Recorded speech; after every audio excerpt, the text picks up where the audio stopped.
Hello, chess family. It's me, National Master Jesse James, and today's topic for discussion, which is a learning video, is going to be talking about going into that last phase of the game, which is going into the end game. At this point in the game, I have won the exchange, meaning for a bishop, I have won a rook. And well, I'm going to go ahead and transition into a winning endgame here. So we're going to go into that process of making those decisions, but then also about winning at the very end when I'm up a rook versus the bishop. I must say, when I was a younger chess player, this actually was not the easiest task. These days, well, I could pretty much do them blindfolded. So let's get to it. In this position right here, it was white to move. What do you play here? Here, although this was a fast game, a blitz, or a bullet game, I was able to convert this quite reasonably, and it starts off with the best move here. Did you see it? Here we actually start off with the move of queen takes on f8, which may seem like a weird decision here, but it is not. Here we're going to go ahead and trade down to that winning endgame. Remember, whenever you're in a better position, you need to go ahead and transfer or turn your win into the easiest way, okay? Which means, well, one of the easiest things you could do as a strong player is go ahead and start the transition to a winning game. Now, at this point, I'm trading my queen for a rook, but, well, I'm going to be able to take his queen next move here. And not only am I going to be doing that, but I'm actually going to be giving them another weakness, an isolated pawn. So here, I start off with that. I'm going to go ahead and take. Again, I have the rook versus a bishop over here. And again, I'm going to keep looking for trades here. I went ahead and played bishop to d4 check. Not really needed here. If I really want to, I can go ahead and snack attack. Although I'm pretty sure I would have liked to have added in at least knight takes f5, as you will see soon. Here, king h7 was played. I add rook e1 over here. A little pressure on this knight right here. Here, they definitely should go ahead and move the bishop. They played the king back to g8. And now I'm going to go ahead and snack attack with the idea of bishop f6. I would like to take the bishop on f5 here, but the knight just takes back. So, by trying to win the piece here, I'm going to actually mess up their pawn structure a little bit more. Every little benefit or little advantage you can get, you should definitely take it. So here I'm messing up the pawn structure as much as possible. This is going to be important for the endgame that we're about to go into. King goes to f7, so of course we're going to go ahead and trade, and then now I go ahead and play knight takes on f5 here. Pawn takes on f5. So here we have 1, 2, 3 isolated pawns. For those that don't know, an isolated pawn is a pawn that has no pawn next to him. In endgames, it is particularly weak because, well, you're going to need an active piece to defend it. The other piece, whether it's a bishop, knight, rook, or what have you, would rather be attacking you. So here they have to play defense, which only gives you more opposition. So they have 3 isolated pawns, but they also have 4 pawn islands. For those of you who don't know, pawn islands are pawns that are next to each other. The less pawn islands you have, the better, because, well, the pawns can all defend each other. So here we go. White over here, or I only have 1, 2 pawn islands, but my opponent has 4. Well, now that I've created the weaknesses and I've also traded down to this endgame, I'm going to go ahead and get my king active as soon as possible. Remember, in the endgame, use your king. So here we go ahead and play king to f2. One of the squares my king is going to try to achieve is king to d5. You might be asking how I got to that square. Very simply, I want it as far as advanced as possible, and typically in the center is where you want to put it. Why? Because you can either pivot king side or you can pivot queen side, okay? And mind you, there's weaknesses all over the place. If there's only weaknesses on the queen side, well, then I would just run to the queen side. There would be no reason to go to the center or even go to the king side, right? But here, with weaknesses on both ends, this is perfect. So king f2 gets played. My opponent goes for the cheapo bishop check here. Waste of time. Pawn to g3 here. This is great for me. Bishop back to d8. Here my opponent tells me they're going to be bringing the bishop over here and trying to get it on the long diagonal, which does make sense. Here's a little endgame rule for you. Because my opponent's bishop is on a dark square, try to put your pawns on the light squares, aka also your big pieces. So let's go for it. Here I play king to e3. Bishop to b6 check. King over to d3. This is perfect. Notice how my rook cuts the king off from actually coming over here to defend the pawn. And now my king is going to get access and hopefully get to d5 very soon. Black really doesn't have too much good moves in this position. He plays king f6. You could bring the rook back here, but first things first, I want to get my king to d5 here. Here I played king c4. Bishop over to f2. Here my opponent's just looking for nice annoying moves. Why not? Rook e2. Very good for me. Remember, we're going to keep my pieces on the light squares. Notice how my king is now on the light square, and also the rook is on a light square. This is also a good square for the rook here, too, because it's going to be defending all my pawns here, as far as h2 and b2. Again, later on, I'll try to put these on light squares, but it's not one of the most active things to do right now. The king position is the most important part. Here, bishop g1 gets played. I can play h3, g4, but to be honest, it's not that big of a priority for me. King position. King to d5.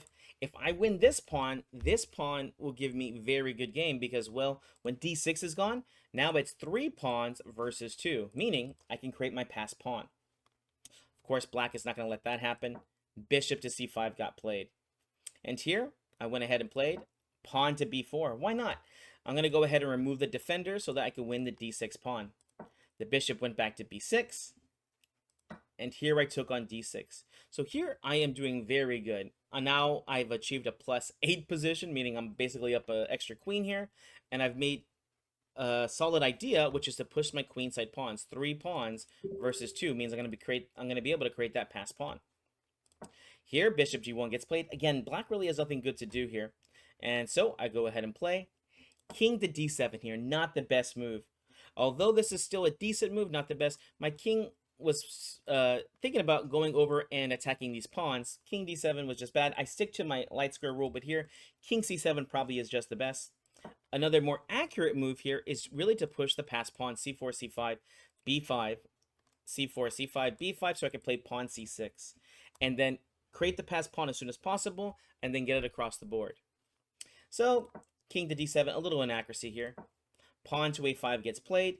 And here, I made a mistake and I went ahead and played b5.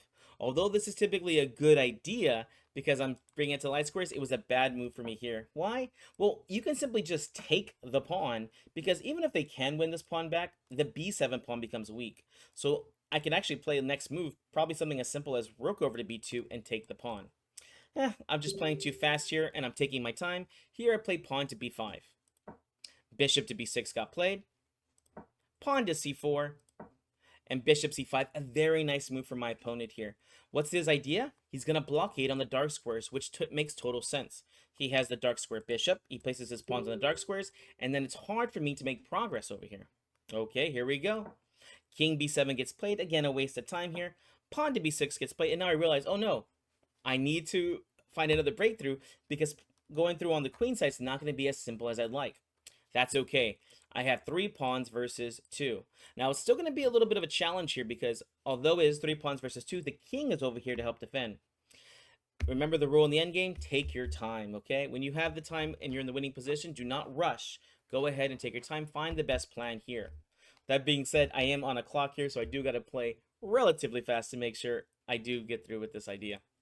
King d7, keeping on the light squares. Bishop to d4. Again, black is just going to wade back and forth because nothing else better to do. King over to c6. King over to g6. And now I played king over to d5. Here, the idea is simple. I'm slowly moving over toward the king side as the pawn is on a light square, so it actually can become a weakness for me to attack. Bishop goes to g1, again threatening over on h2. And here I went ahead and played pawn to a4. Here I'm just letting my opponent know I have everything under control here. I could have played king e6 or other moves, but it's always nice to make these kind of moves. It definitely demoralizes your opponent. Here we go. King over to h5. Now here I could get into a little bit of trouble with the king coming to g4, as maybe the king gets to h3, and then they're going to be able to snack attack. So simple chess. Pawn h3. A very strong tool we have in the kit is going ahead and blockading, or stopping your opponent's counterplay. No more ideas like that anymore. And since the rook is going to be stopping the bishop from even trying to attack these pawns, I'm not too worried about this. Bishop back to c5. King over to e6, attacking the f5 pawn. King back to g6. And now we're going to be able to create our passed pawn. Pawn to g4 here. A little bit slower approach, but also could be played as something like rook to e5. But here, g4 is plenty good for us. Pawn takes, because if they don't take, then we will. Pawn takes, and here in a bad position, there's only bad moves, at least for your opponent. Here they played pawn to h5 here, a very good idea for me. Here we're just going to go ahead and trade. There's no need to play g5 and keep this pawn on the board, as this can create some kind of counterplay. Pawn takes, of course, and now the best move in this position is rook over the g2. Again, a very nice technical move or class move. The idea here is very simple. by playing the rook over here, we cut the king off, so he's not going to be able to run over to stop this pawn at all. And also later on, it's going to be easy to get the ladder checkmate or the rolling rooks checkmate with rook and queen on the h and g file. Now, it's just a matter of time. King h4, f5, king h3, rook over g7. Again, a little inaccuracy. Maybe rook to g8 is actually best move because it controls the queening square and also sticks to our rule, stay on the light squares. Remember, guys, when you're trying to get to that next level, you need to try to be as precise as possible every move. Although it may not be possible, at least you're striving for it. King over to h4, rook over g8. I correct my mistake. King back, pawn up, king up, pawn up, king up, pawn up, takes, takes. And here in the fast game, I did need to win a little bit fast here. I played rook check here, king over, pawn up to c5 here. I'm just trying to get that passed pawn as soon as possible. Here, if they took, it was still going to be the same thing. I'll play b6, b7, I queen first, and then I won't even try to stop this pawn. I'm just going to go ahead and use the rolling rooks checkmate pattern. But here, they're playing fast. They played king to g4. That's okay. c6, king over, pawn up, king over, queen, and now the game ends. King g5, queen over check, rook f7. Of course, we're not going to get stalemate ideas, and then we end up checkmating. All right, guys, hope you enjoyed this. This was a demonstration on how to make that conversion from a winning endgame into, well, into a real idea. One of the things is try to create as many weaknesses as you can. Go ahead and make those trades and trade into the winning endgame whenever you are up the exchange. Think about the pawn structure, find your weakness, and then attack it. All right, guys, hope you enjoyed this. We'll see you in the next video.